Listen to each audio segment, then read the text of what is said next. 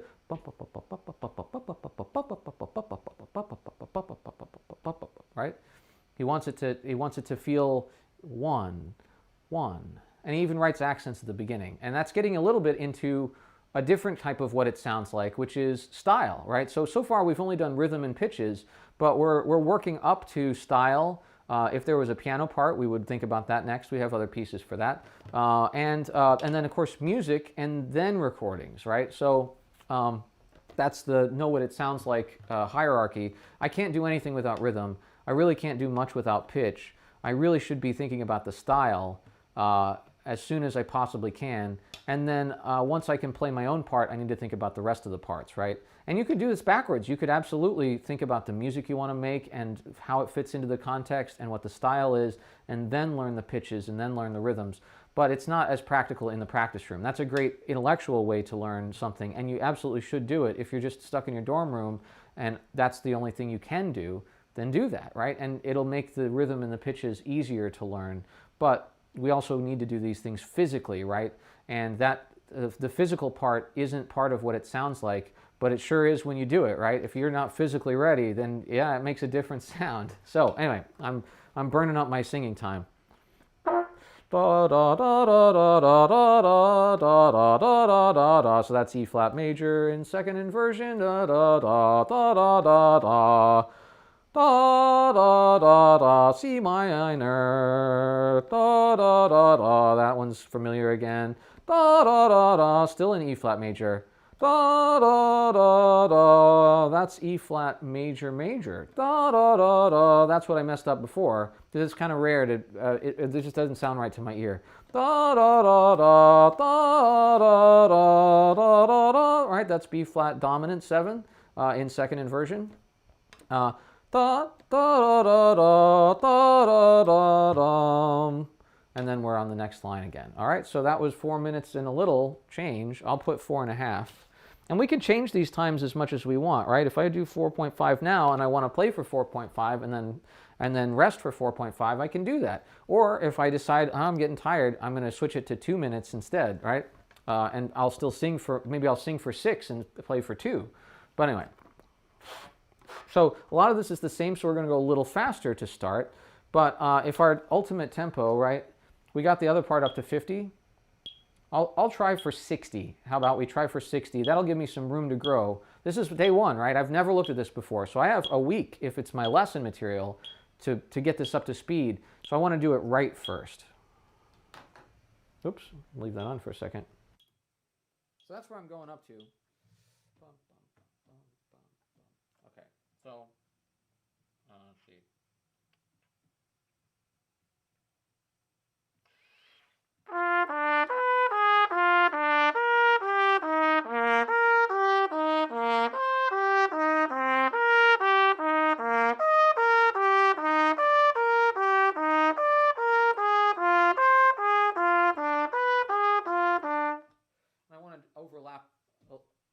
I want to overlap a little bit, but not so much, otherwise I'll get worn out.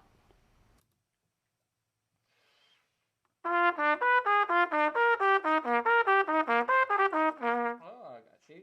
Too fast.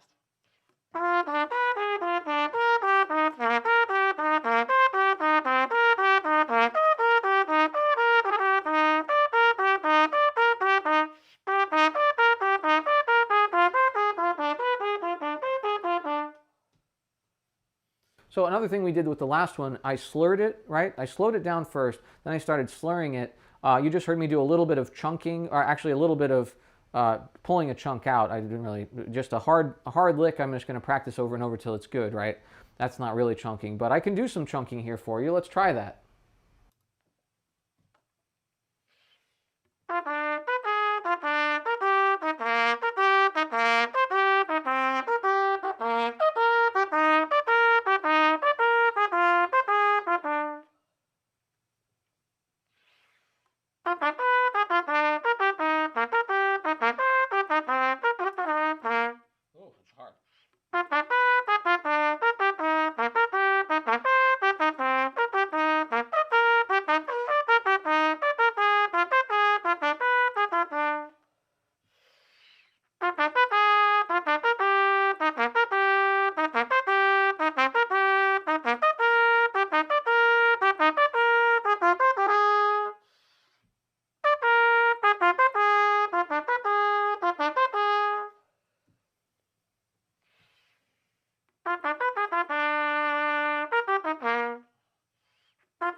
So I'm doing this in a bar long chunk and holding the last note for 1 bar. So it's half time for my brain, but full time for my body. Well, half the time I'm going. I'm still not up to tempo. But I've got a little time left. I'm going to do the one I think actually works better than what I just did, which is to land on the bar. So ba ba ta ta ta ta ta ta ta ta ta ta, right? And then it gives me a sense of the bar. And again, this is always over the beat, right? No matter what subdivision I do, I always have to figure out how I'm incorporating the beat into it. Otherwise, it's all for naught.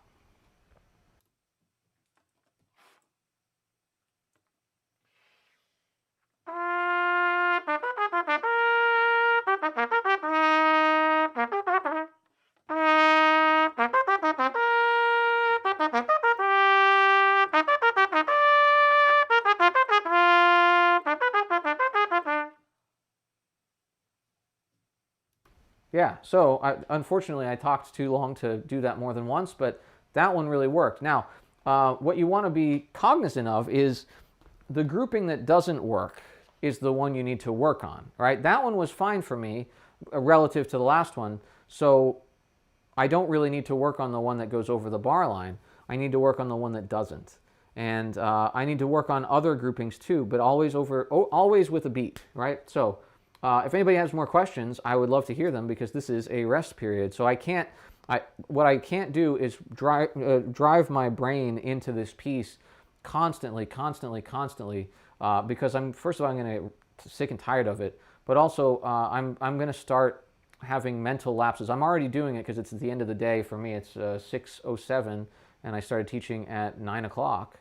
So, or actually 10 today, but I, I'm a little mentally weary, and I had 2 meetings and some other things, right? So you have to think about that, and that's part of the strategy of a good practice session. So we've already spent about half of our time, and we've only gotten 2 lines figured out, but we're really good at those 2 lines. Now, I mean, not finished and not perfect, but I'm not missing a lot of notes. I'm certainly not missing rhythms, but that's not a really big issue here.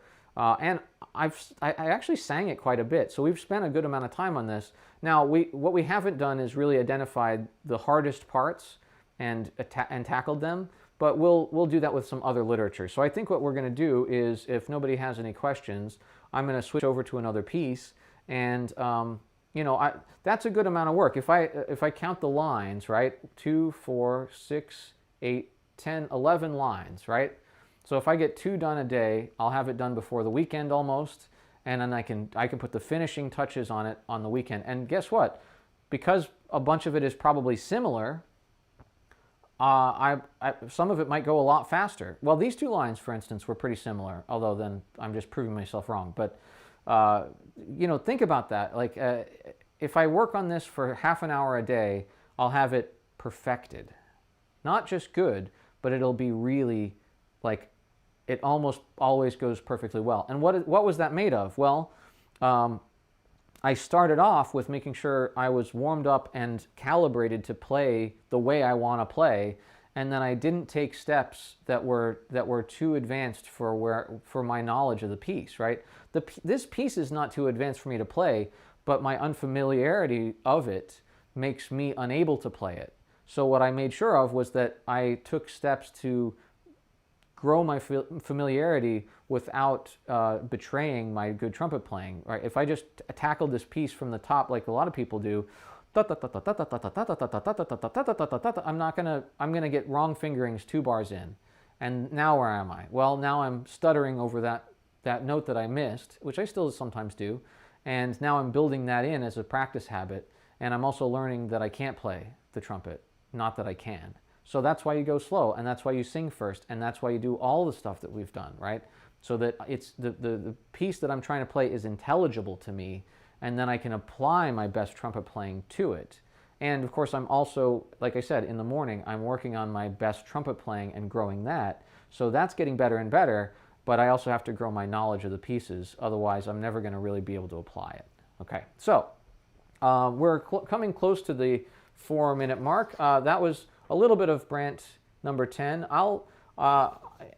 If I have the time, I don't have normal practice time right now, but when I'm at home and I'm going to practice, I will turn it on, and I'll turn on the stream probably several times this week, and we'll be doing. I numbered this one, in fact, right? This is not called. Oh, I can't even remember what it's called now, but something like a decent practice session number 1, and so we'll continue to do it. All right.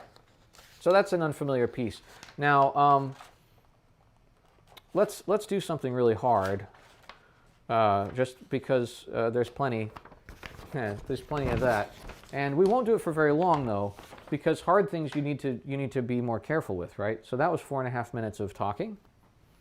Oops, I didn't label what I did last time. 4.5 sing, 4.5 play, and now 4.5 blank rest. Okay, so.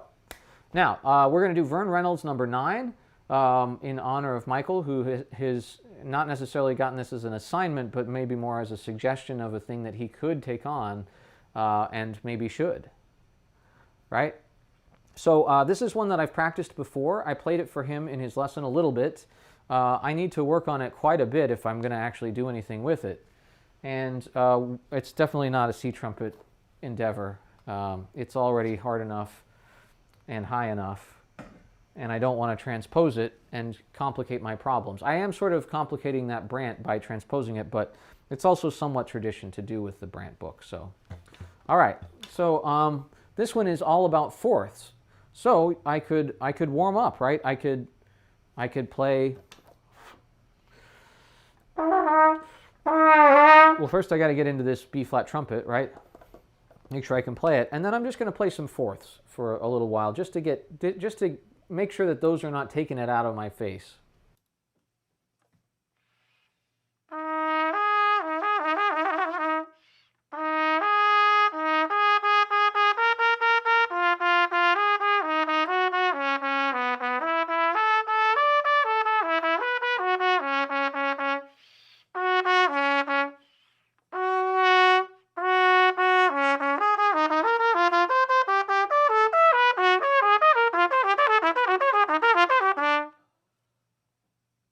A good jazz lick if you ever get into trouble and you've practiced all your descending fourths in a 5 pattern, then it sounds super hip, and it's not a good thing to get you out of trouble. It'll just get you into more trouble, but it does sound cool as you're folding. So not that I've ever done that exact thing before, right?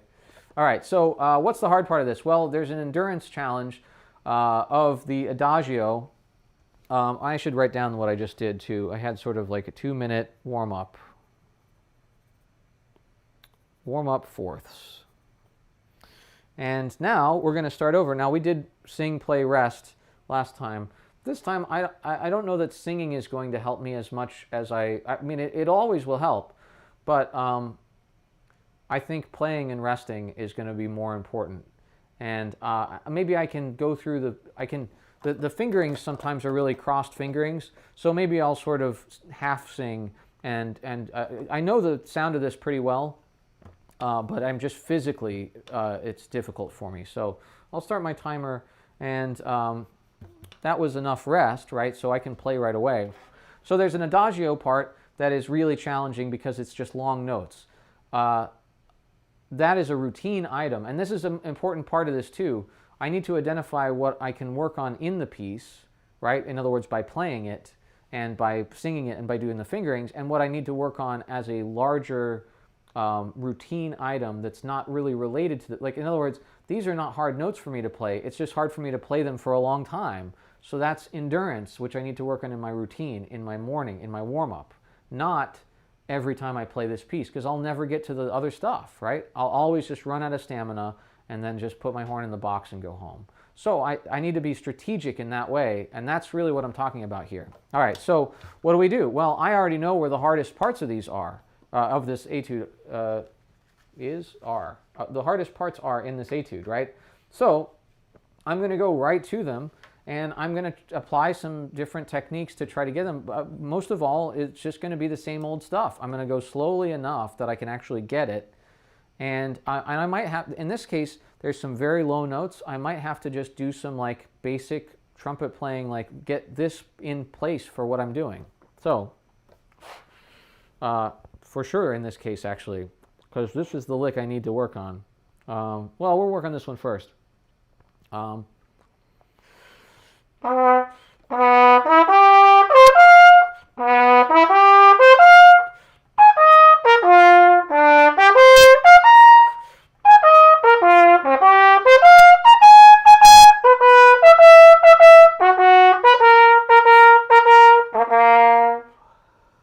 Right? So you can hear how out of center I am on some of the notes because I'm not hearing them. The first of all being these A's that are not fourths.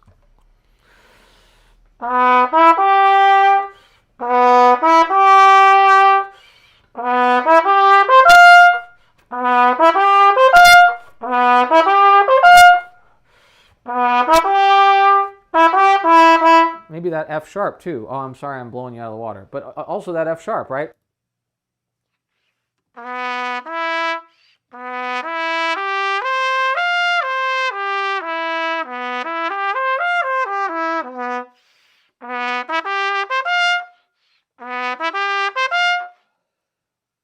It's a good idea to check on some of the fundamentals I set up at the beginning. Is my aperture spreading now because I'm starting to get a little tired and this is a little more difficult? Probably. So let me try to set that up first and not manipulate it too much, right? Or manipulate it so it stays the same.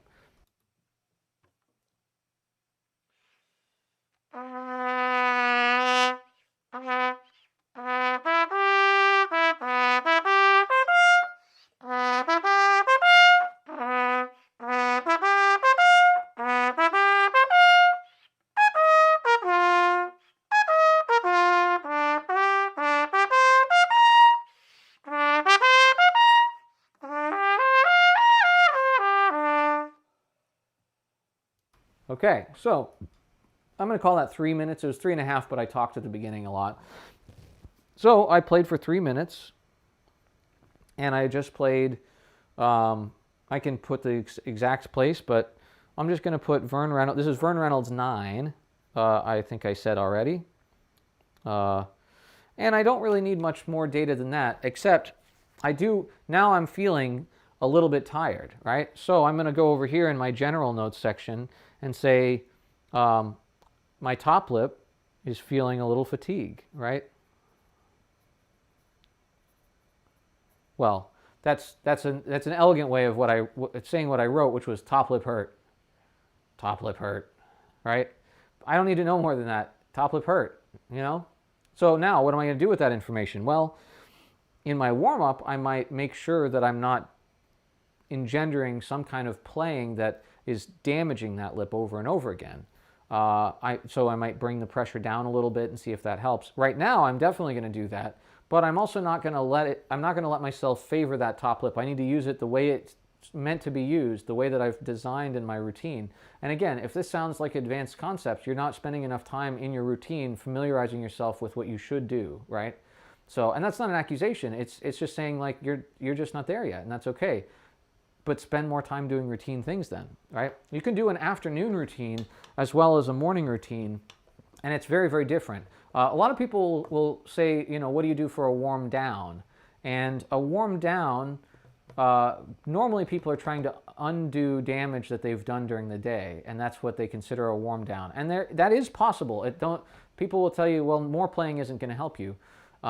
That's not necessarily true. Refocusing some of your muscle groups, trying to get the air to do more work than the pressure maybe that was so damaging. Playing with zero pressure sometimes, well, as little pressure as possible. There are people who play with a bass trumpet mouthpiece for a few minutes at the end of a long concert, which does a lot of those things. So there are warm downs, but there's also something that you can do if you have enough stamina. If you're not really just trashed from a concert or something, you can play actual routine items when you're tired very carefully and in very short bursts, and you can learn a lot from those afternoon sessions as well, right? So, and then that informs your morning session. Like, well, yeah, you know, yesterday I felt myself really pressing into my top lip just to get like a C to G, like a G to C slur to happen. Do I do that in my routine? And then you notice, oh, I do. My top lip isn't hurt yet. So maybe if I don't need to do that, then when I'm tired, I'll still be able to do that without pain, right? So those are good things to think about. All right, that was 3 minutes to nothing. Let's go back to some playing, and I'm gonna shorten the time, I think, now, because of that fatigue, right? Top lip hurt. Okay, probably less time. I got to write down 3.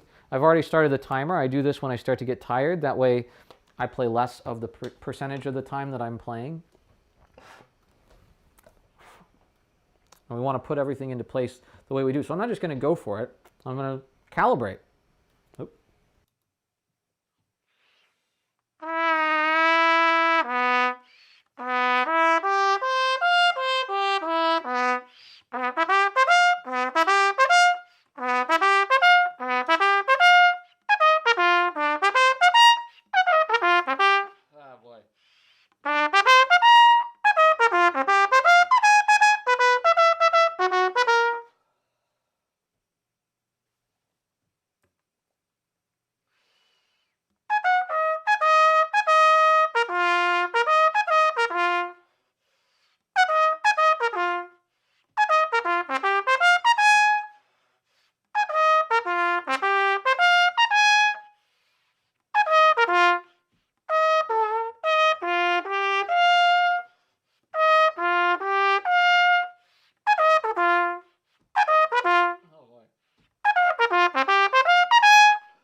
See, it's that same lick that I already knew I wasn't going to get it because I didn't know, I got it once, kinda. So why did I go fast? It was a mistake. It's okay to make mistakes, but it didn't get me anywhere, right?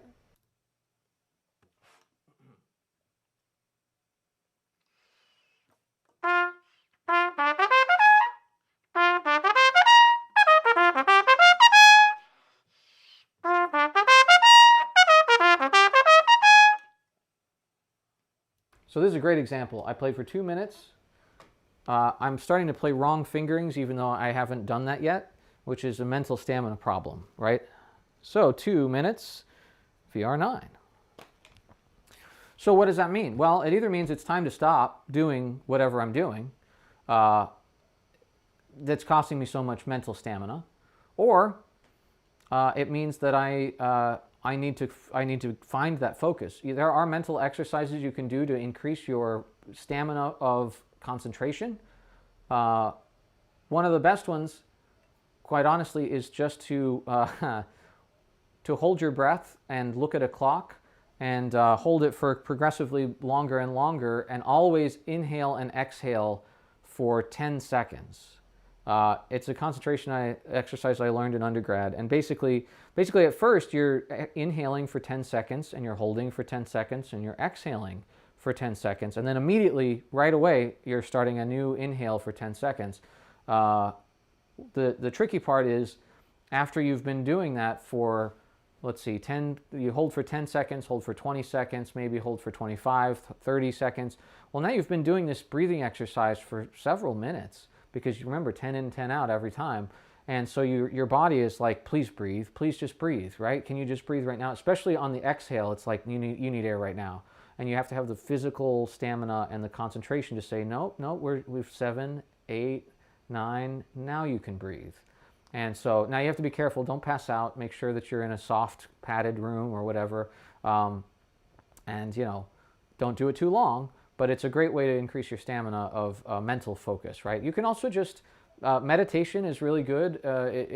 It's sort of the opposite of mental focus in a way, because you're trying to clear your mind, but doing so makes it easier for you to focus when you try to focus, right? Because you don't have a bunch of little things nagging you or sort of negative talk happening. You just get this done. So, sorry, my neighbors I don't know if you can hear them, but they're having a great time.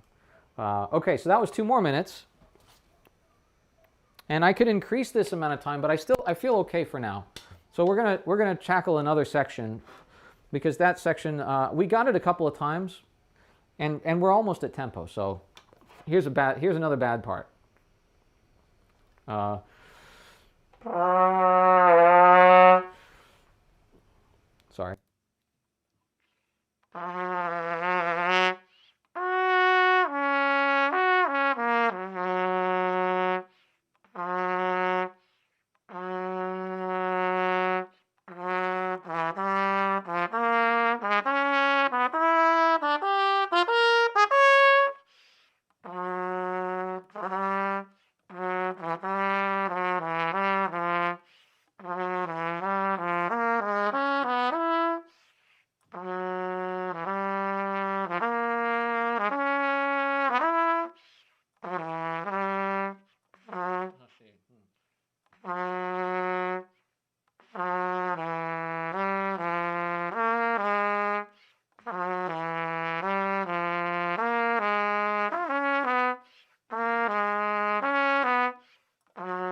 So that was another 2 minutes. Now this passage is supposed to go just as fast as the last one. It goes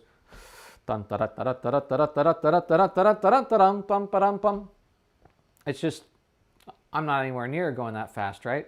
But I can't even play it slow. Why would I go fast, right? So, sorry, that was 2 minutes. I'm out of room on my sheet for the way I normally do it, but that was VR9 again. And I didn't say this, but I know where the difficult passages are because I mark them with little X's at the end of the lines, not at the beginning, because if I see it at the beginning, I know something bad's coming and I'll start to freak out, and by the time I get there, I miss it, right, from anxiety. If I mark it at the end, then I see an X and I go, oh, wow, that must have gone pretty good because I didn't even notice, right?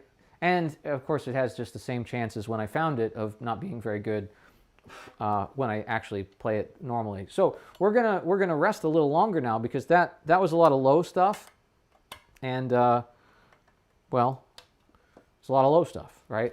So I had to focus.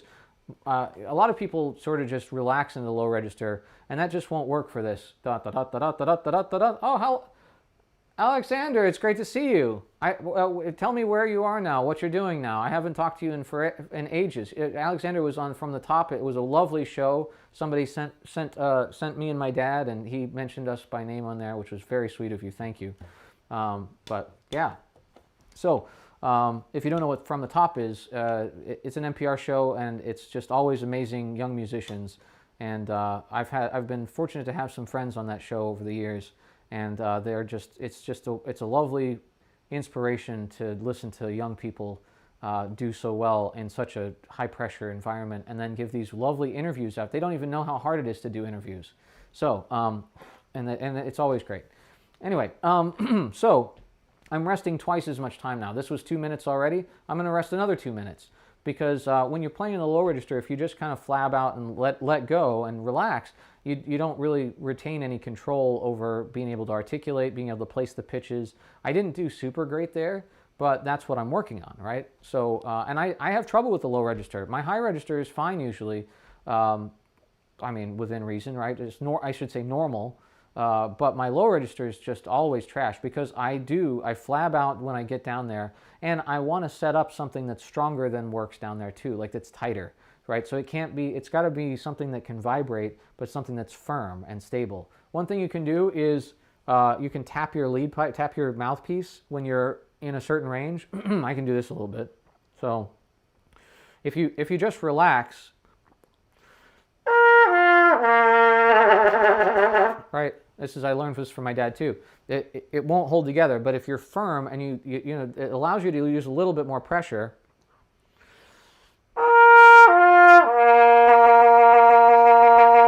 And you can even just try, you can learn it this way, right? You tap the lead pipe and all of a sudden you're like, oh, I don't want it to bobble around that much. And you firm up, and that's where you want to be, right? You can also do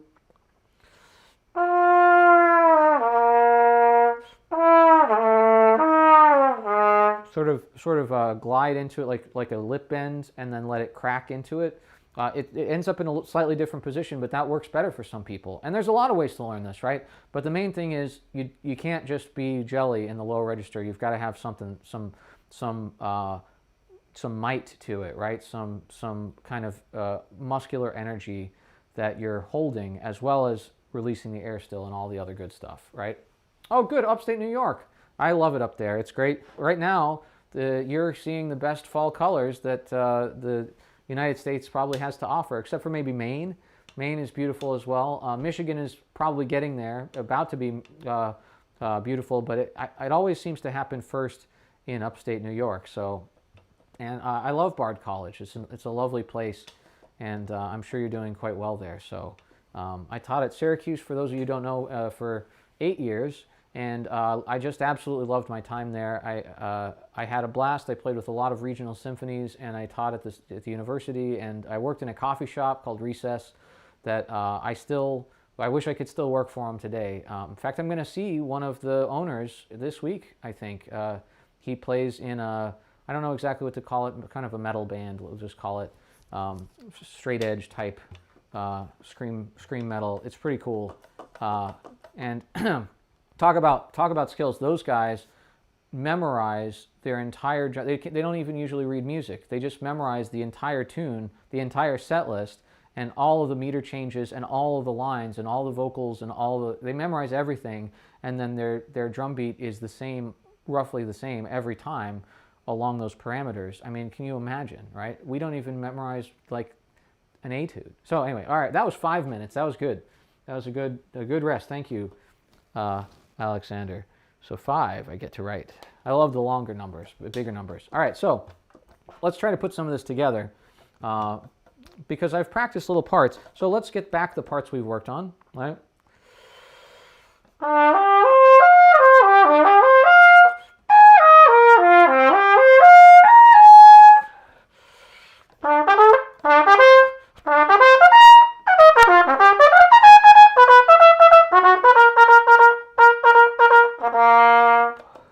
Fine. All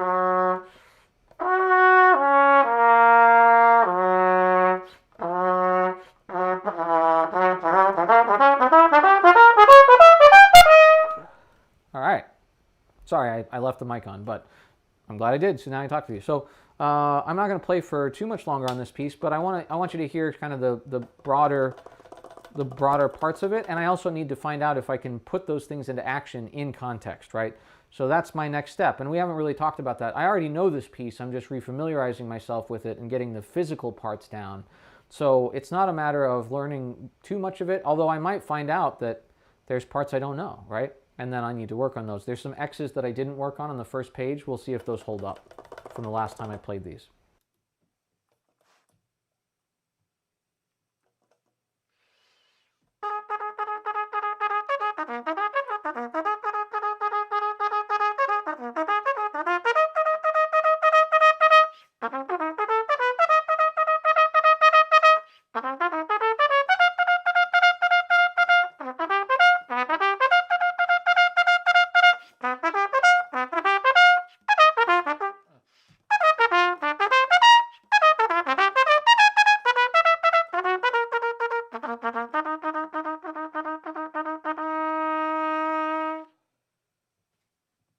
So that was the presto part of the first page. Then I'm hitting a new tempo 1, which is Adagio. That's that long note stuff that like I said, it's not going to help me to play that right now.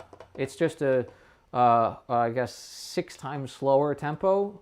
So it's really long notes, but it's the same kinds of rhythms otherwise. So we're not going to do that. We're going to work our way into the last section. And I've been playing for 2 minutes already. But that's okay. I also can check my stamina for when I'm tired, can I still put it all together? And I just have to be careful to quit while I'm ahead and not accidentally overdo it, bust my lip. That's not going to help.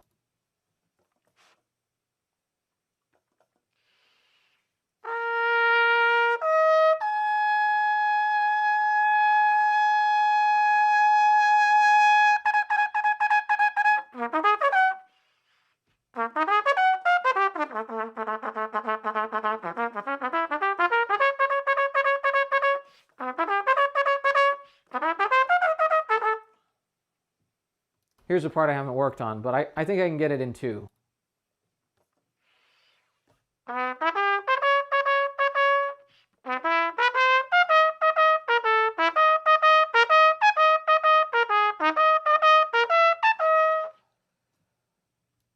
It's stupid, right?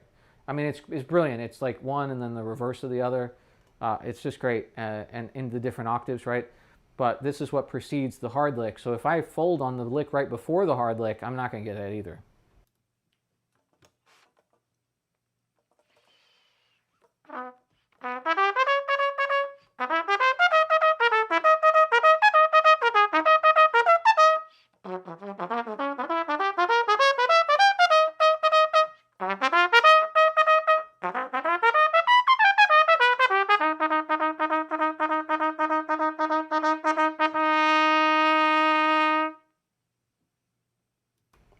So that was fine. I got one. I don't know that I deserved it, but I got a lot of that I shouldn't have got. To Robbie, who is joining us now from Kentucky, my home state, that is the end of Vern Reynolds' 9.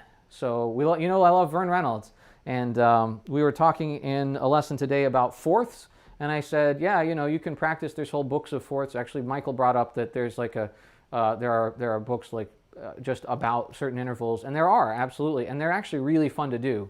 But all I need is the Vern Reynolds book because I still can't play that, right? So there's 2 etudes. The other one I brought is number 10, which is the other fourths etude. I'm not going to play it right now. I am going to do just a little longer. We could do an hour and a half session, and that's not too much. But Vern Reynolds 10 is the other fourths one, and I accidentally printed myself number 11 as well. So that's a tritone one that I also don't know. So these are all on my docket this week, despite having some stuff to play for an upcoming recital. So let's get to that stuff, because that's what I'm really excited about. Oh, and I forgot to turn this off. That was like four minutes of playing, and now I've rested for 1, so we'll add 1 to whatever I did, right? All right, so now I could play this Charlier number 5 that I worked on quite a bit 2 weeks ago and haven't looked at since.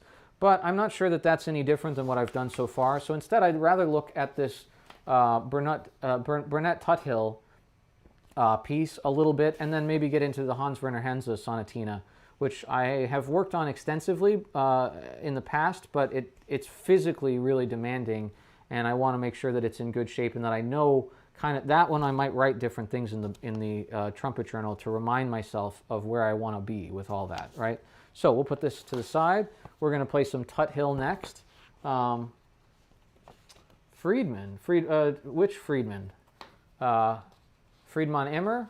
Or do you mean Stanley Friedman, who was actually my trumpet teacher for a year? Friedman has I guess 2 N's for Friedemann Immer and an extra E in there. So maybe it is Stanley Friedman. There are a lot of books. I mean, it's hard. I have these books. My other trumpet's in the way. It's Cool to Be a Cat, which are all scales in different patterns and intervals. Of course, if you want to play scales, there's nothing like the Slonimsky book, which you can find all the scales in fourths that are in there, and all the intra and infra and extrapolations of fourths. There's probably, I'm not sure actually how many. There could be as many as few as 48 different fourths-based C scales in there. Stanley Friedman, yeah. So if you don't know his piece Solus, you should definitely check it out. It's his most famous piece, but he's a very nice guy, and he was a very good trumpet teacher for me my first year at Interlaken in 2000 and nothing, 2000 flat. That's when I studied with Stanley, and he was really great. I think I gave him a harder time than he deserved, but he really taught me a lot. So anyway, yeah, buy his book on fourths. You should also study the mid-century literature, which is full of fourths and fifths. Hindemith, Kennan, even Tuthill, which we're going to look at right now. So, Tuthill I'm relearning.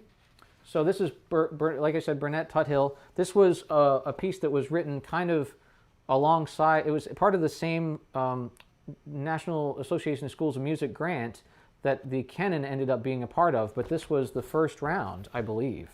And you can see that if you look at the piano scores, they have the seal from that sort of acquisition and all the names of all the composers, which is how I know about this piece. So there's also the Sowerby as part of that, and two others that I have somewhere around here. And so anyway, I'm not going to look at the Sowerby because we looked at it in a lesson today, but I am going to definitely look at the Tuthill because I have to play this in Athens, Ohio, at Ohio University in early November. So that's coming up. And this is, talk about long notes. You'll see if you're still on, Michael, that's just like the other one. It's like they got together and agreed how many bars you'd have to play before you got any rest, and it was too many.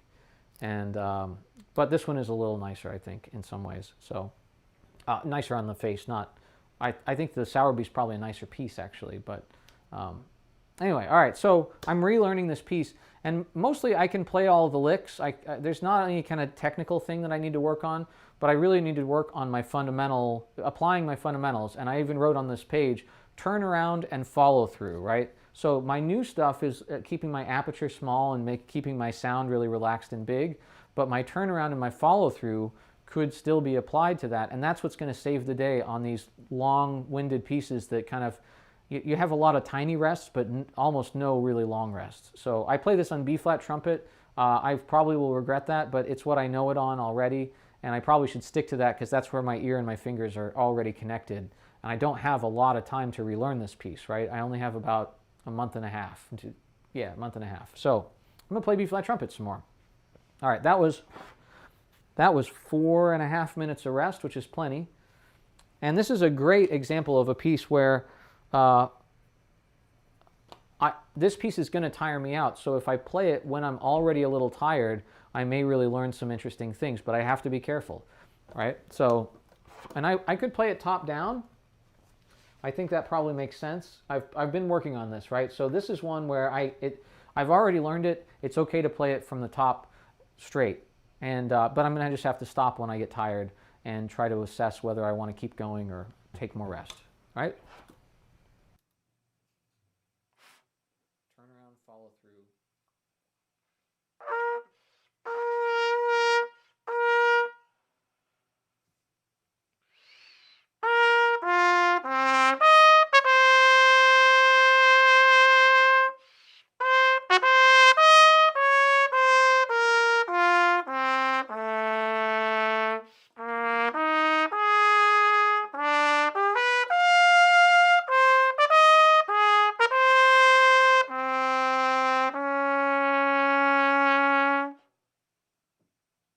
A lot of long notes at the ends of phrases in these too, right?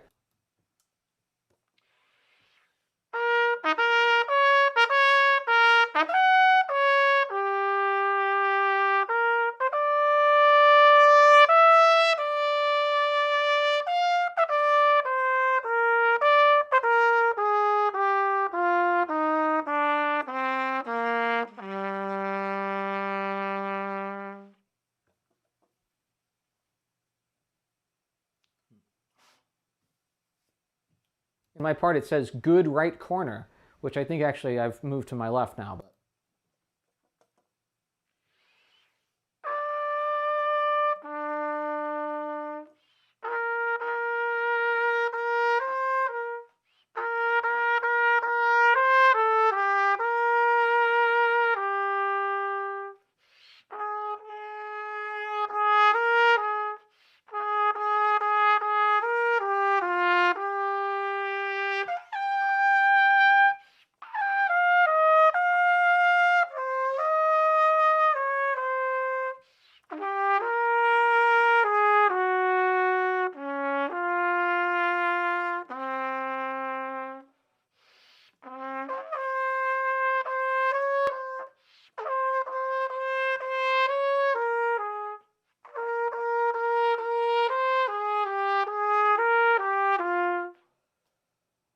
so it doesn't end there, but there's a high B flat coming up that I know isn't going to go well.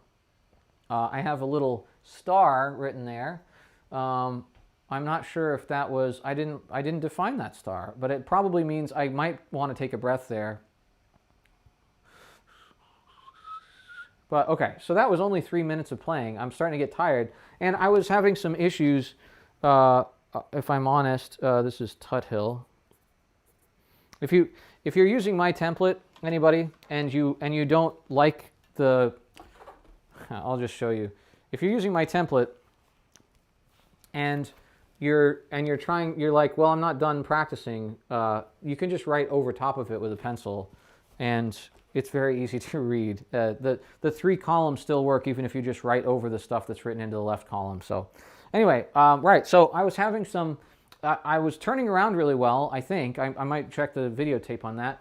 But in my follow-through, I was really I was trying, but I was setting up my aperture too small, and I was getting this kind of resistance that I don't like. So I'm not, and I noticed it right away. It's that my first breath, I felt a little spread, and I said, oh, I've reset my aperture a little bit. I better undo that. And then I went too far the other direction. So what does that mean? Well, it means that I get to write down aperture, and turn around.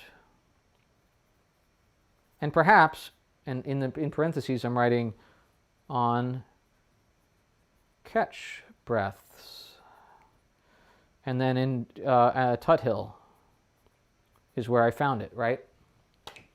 So that's something I can work on in the future. And I might work on it right now, as a matter of fact, right? Because I don't need to learn this piece. I've got it. But I need it to go well, right? So that's where we're at with this. And I need to rest even more because, again, I've been playing at you guys for an hour and 15 minutes, maybe more like 20. And I know I've been talking a lot and resting a lot, but this is what a good practice session looks like, right? I'm resting a lot of the time. My attempts are good attempts. They have a very good chance of success. I'm thinking about what I'm about to do before I do it. And then I'm making that attempt as good as it can be, right? If I need to play a few notes so that I know that it's going to go well, I don't let you do that in trumpet class, but you absolutely should do it to make sure that your attempts in your practice room do go well, right? Because it's through building that you are able to just ice it in trumpet class later, right? So that's what we're going to do. That's what we're going to do here is I need to get my aperture figured out in my turnaround on my catch breaths in this piece, because there's a lot of catch breaths, a lot of just you got a second, and I can keep moving if I want, but I had some stuff there that I thought could go better, so that's what I'm going to do. And I've got a couple of more seconds if I want an even 50-50 split. I really should go further, but I'm not actually going to play the piece this time. I'm not going to just play constantly, so I think I can do 3 minutes on and 3 minutes off, and now this will be mostly off and me figuring it out, right? So I'm gonna set it up, right, the way that I think it should be, and then I'm just gonna do sort of medium tones to make sure that I can breathe and put it right back, breathe and put it right back, and then I'm gonna play a little bit of the passage to see if I can do it in context, and if I can't, I need to figure out why.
Right. So I'm learning. This is really good. So I'm learning that as I go downward, I tend to, I'm trying to keep it small, and I tend to either overdo it or I uneven my pressure. And this time I was really trying to make space so that I could do this octave slur. And so I'm also altering a lot of other stuff that doesn't, my tongue position's all over the place, for instance, right? So how do I fix it? Well, I try hard to keep things working the same, right? I don't need to know how to do it. I just need to know what things I don't want to move around so much. and just see what happens, right?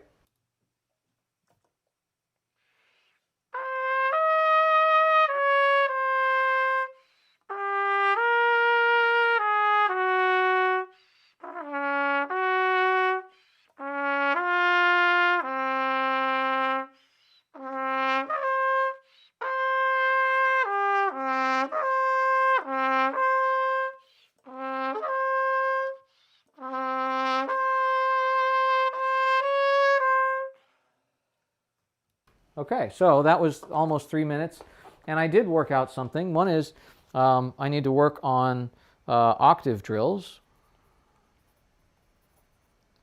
with that in mind, right? And oops, that's 3 minutes. 3 minutes total.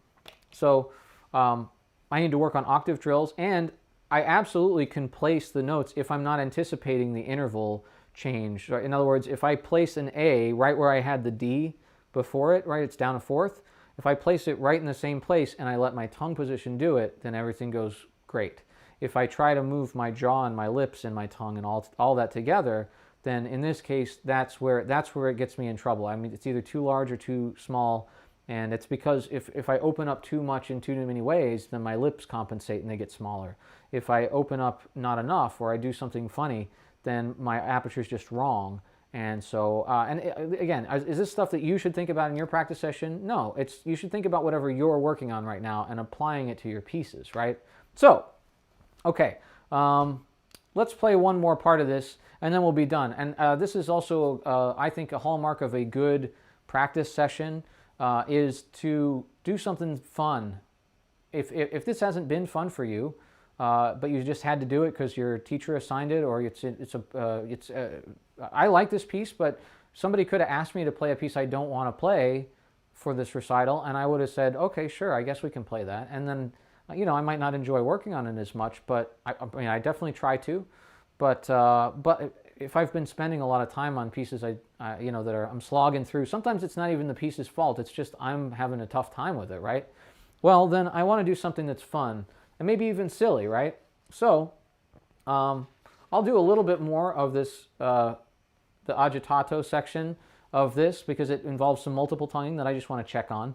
And then I'll play a little bit of henza, right? That'll be a good end to the stream. We'll end right on an hour and a half, which is a long practice session for me, but certainly one that I needed, because as you can see, I have a lot. We've only got to about a quarter of the literature I have to do right now. And when I'm not talking about it, I can be a little more efficient, but I can't really be more playing efficient. There's not much more to do. Okay, so that was close enough to 3 minutes. Oops, stop, please, thank you. Sometimes, like I said, that other one just didn't even work. I got to get another. I think I have 2 extra timers in my drawer down here because these break so frequently. But they're the best. They're just cheap. All right, so this is Tut-Hill agitato with some multiple tonguing. We'll see if it holds up.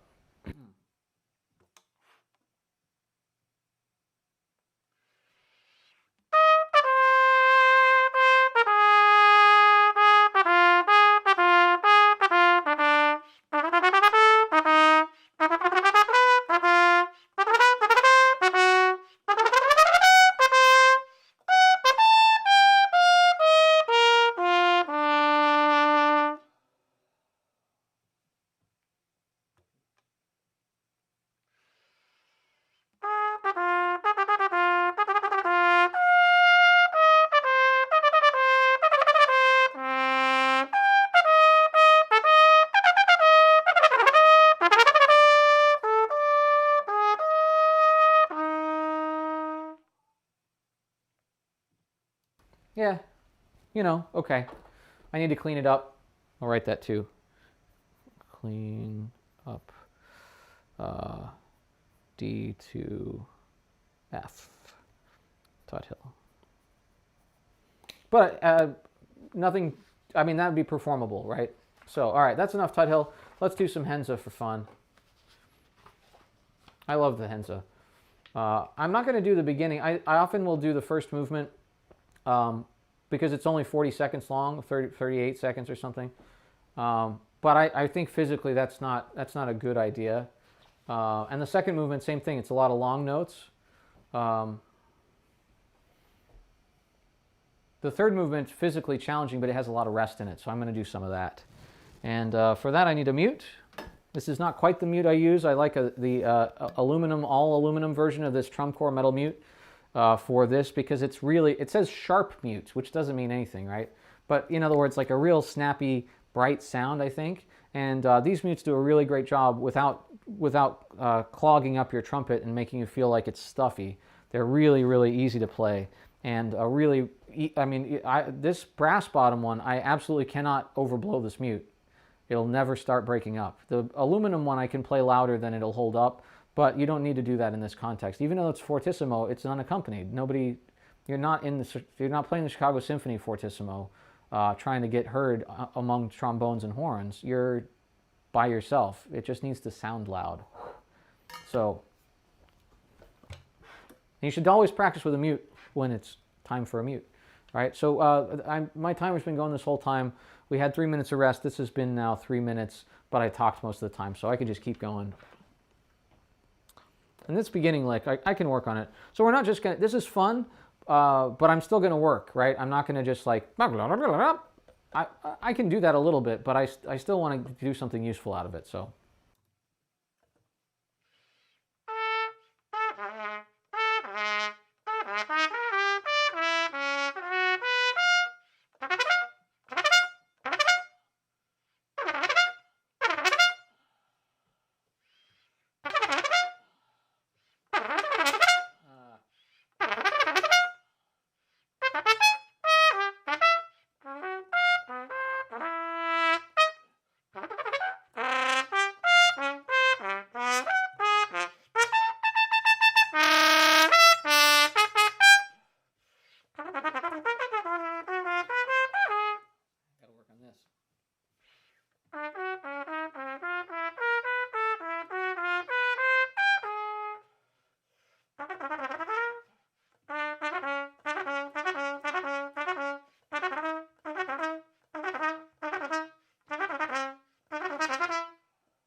It's frustrating because this one I know. The other one I always got to work on, but this one I should have.